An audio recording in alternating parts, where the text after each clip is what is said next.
एक जंगल में एक विशाल हाथी और एक छोटा सा चूहा रहते थे। हाथी बहुत बलशाली था और अक्सर अपने आकार और शक्ति पर घमंड करता था।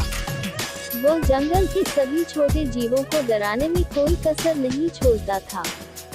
सभी जीव उससे डरते थे, क्योंकि वह अपने बड़े पैरों से किसी को भी कुचल सकता था। एक दिन हाथी जंगल में घूम रहा था। अचानक उसने देखा कि एक छोटा चूहा उसकी ओर दौड़ता हुआ आ रहा है। हाथी ने उसे देखा और जोर से हंसते हुए बोला, "तू इतना छोटा है, तुझे तो मैं एक कदम में कुचल सकता हूँ।" चूहे ने विनम्रता से कहा, "भाई, आपके आकार और ताकत का मैं सम्मान करता हूँ, परंतु सभी का जीवन महत्वपूर्ण होता है। मेरे छोटे आकार का मजाक न बनाएं।" हाथी ने उसकी बात को अनसुना किया और उसे डराते हुए आगे बढ़ गया। परंतु हाथी का अहंकार यही समाप्त नहीं हुआ। एक दिन जंगल के राजा शेर ने जंगल के सभी जानवरों को एक भोज में आमंत्रित किया। रास्ते में हाथी का पैर अचानक एक बड़ा गड्ढा में फंस गया। उसने अपनी पूरी ताकत से बाहर निकलने की कोशिश की, पर असफल रहा। वह जोर जोर से चिल्लाने लगा, लेकिन जंगल के किसी भी बड़े जानवर ने उसकी सहायता नहीं की, क्योंकि वे उससे डरते थे। उसी समय चूहा वहां से गुजरा।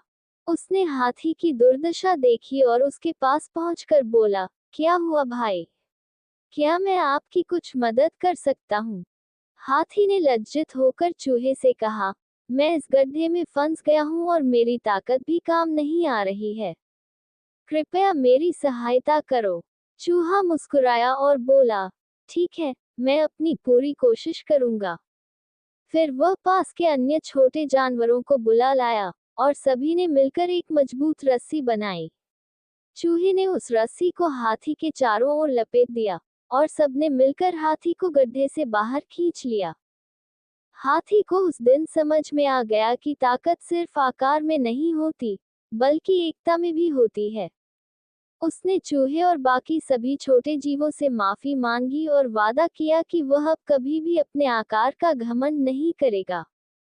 इसके बाद हाथी और चूहा अच्छे दोस्त बन गए, और हाथी ने जीवन में नम्रता और सहायता का मूल्य समझा। तारांकन सीख। तारांकन तारांकन इस कहानी से हमें ये शिक्षा मिलती है कि कभी भी किसी को उसके आकार या शक्ति से नहीं आंकना चाहिए। सभी का महत्व होता है, और सच्ची ताकत एकता में होती है।